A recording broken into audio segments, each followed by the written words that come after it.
Daf Yomi, Tractate Bava, page 17b, starting at the top of the page, with the Gemara, the words Amar le Ravina le Rava.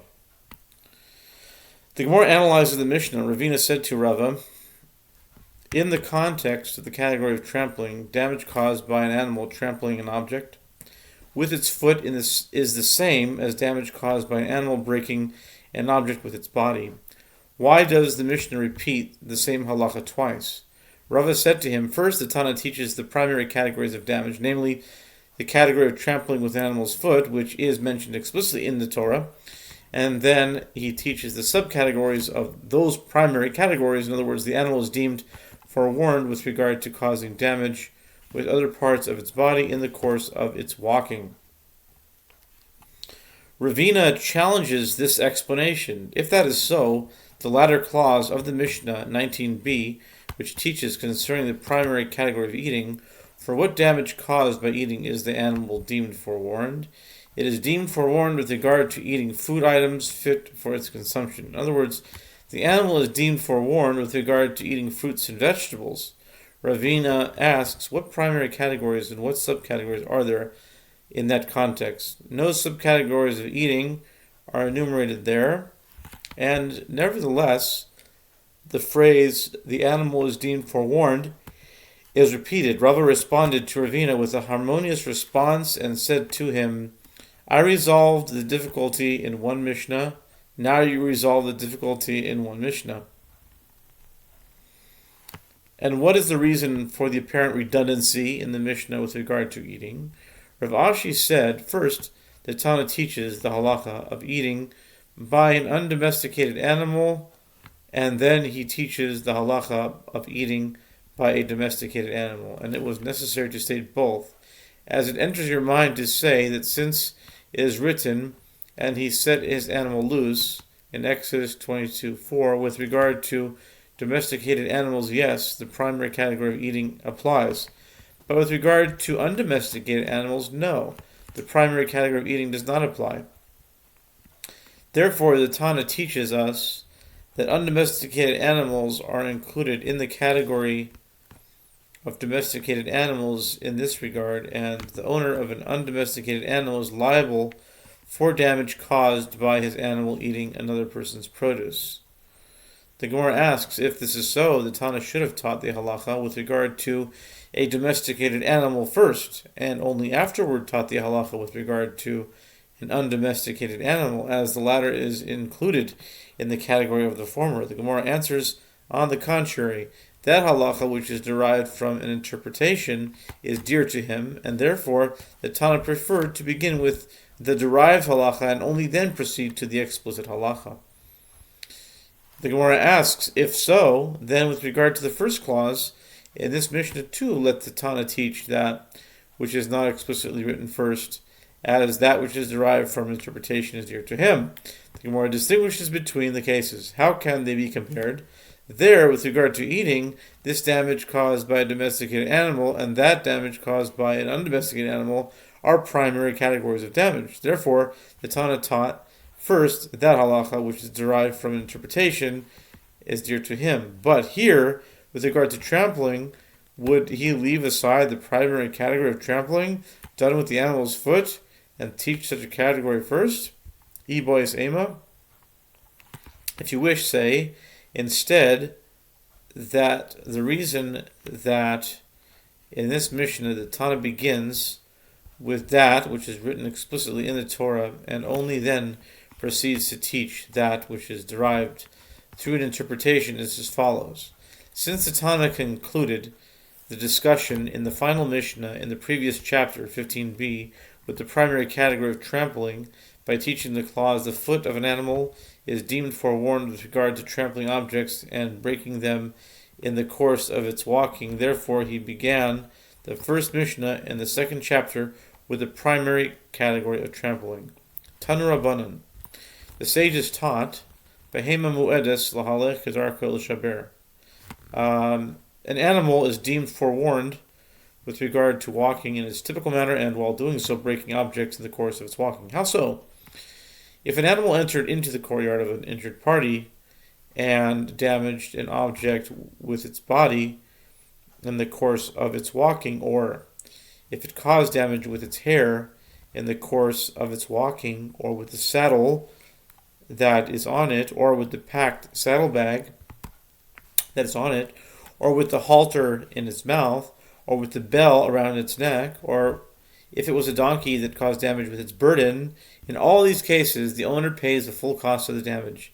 Sumches says, in the case of pebbles propelled by an animal in the course of its walking, or in the case of a pig that was burrowing in the garbage heap and caused damage, the owner of the animal pays the full cost of the damage.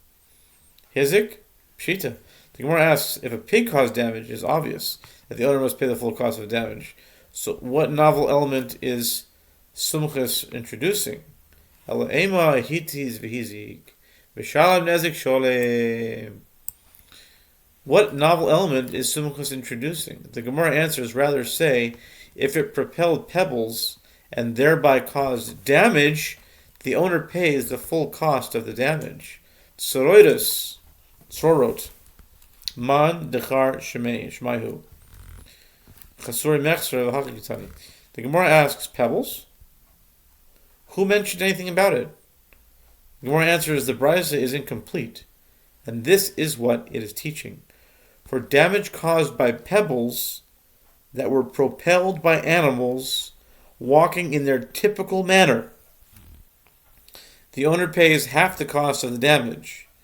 And for damage caused by a pig that was burrowing in the garbage, that's hard to understand, because if a pig is burrowing in the garbage, how is it causing damage? What was it causing damage? This must be code for something. Or maybe it's code for something. The pig that was burrowing in the garbage heap and propelled pebbles. Oh, propelled from its burrowing? Highly unlikely. Propelled pebbles and that damaged an object. Its owner pays half the cost of the damage. Sumcha says, Sumches. Sounds like sumac.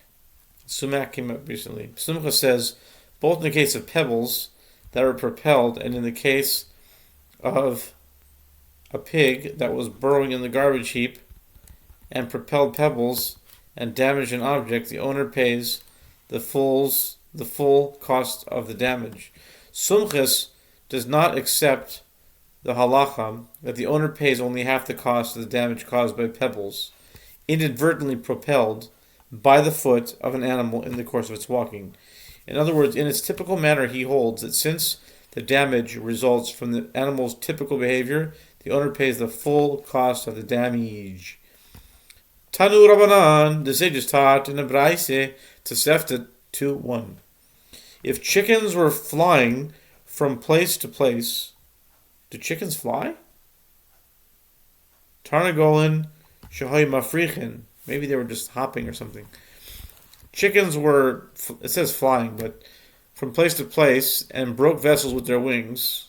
Okay, they were like, chickening, like, like that. A little bit flying, Their owner pays the full cost of the damage, as this is a subcategory of trampling. By contrast, if the damage was caused by the wind generated by their wings, the owner pays half the cost of the damage in accordance with the halacha. In the case of pebbles, Sumches says the owner pays the full cost of the damage. It is taught in another brisa, if chickens were hopping upon dough or upon produce and they sullied it with their feet, or if they pecked at it and caused damage, their owner pays the full cost of the damage. If in the course of their hopping they stirred up dust or propelled pebbles, the owner pays half the cost of the damage. Sumches says he pays the full cost of the damage. Tanya Idach is taught in another brisa, if a chicken was flying from place to place and wind emerged from beneath its wings, you are the wind beneath my wings. I just had to do it. From beneath its wings, and the wind caused vessels to break, the owner pays half the cost of the damage. The Gemara notes this unattributed brisa is in accordance with the opinion of the rabbis who disagree with Sumchus and hold that the owner pays half the cost of the damage in these cases, just as he does in the case of pebbles propelled by the feet of an animal. Amar Rava analyzed the brisa and said, granted, the opinion of Sumchus is understood as he holds that the status of damage resulting from a force generated by the animal's action is like that of damage directly caused by the animal itself, and therefore the owner pays the full cost of the damage in both cases. But the opinion of the rabbis is difficult. But if they hold that the status of damage resulting from a force generated by the animal's action is like that of damage directly caused by the animal itself, the owner should be required to pay the full cost of the damage. And if they hold that the status of damage resulting from a force generated by the animal's action is not like that of damage directly caused by the animal itself, and it is not attributed to the animal, then the owner should not be required to even pay half the cost of the damage. Rava said, actually, the rabbis hold that the status of damage resulting from a force generated by the animal's action is like that of damage directly caused by the animal itself, and in principle, the owner should be required to pay the full cost of the damage. And the liability to pay for half the cost of the damages caused by pebbles is because the rabbis learned this halacha through tradition, and it does not correspond to the standard halachos of damages. Rava says, with regard to any type of action which, when a zav, a zav is a man who has some sort of an emission from his body. When a zav interacts with a vessel in that manner, he renders it ritually impure. If the same type of action was done by an animal resulting in damage, the owner of the animal is liable to pay the full cost of the damage. Conversely, with regard to any type of action which, when a zav interacts with a vessel in that manner, he leaves it ritually pure. For example, where the contact is indirect, if the same type of action was done by an animal resulting in damage, the owner of the animal is liable to pay only half the cost of the damage. Okay, I think because of time, we'll have to stop here and do part 2 with Rava. Okay. Yeah, a bit early, but okay, stop here.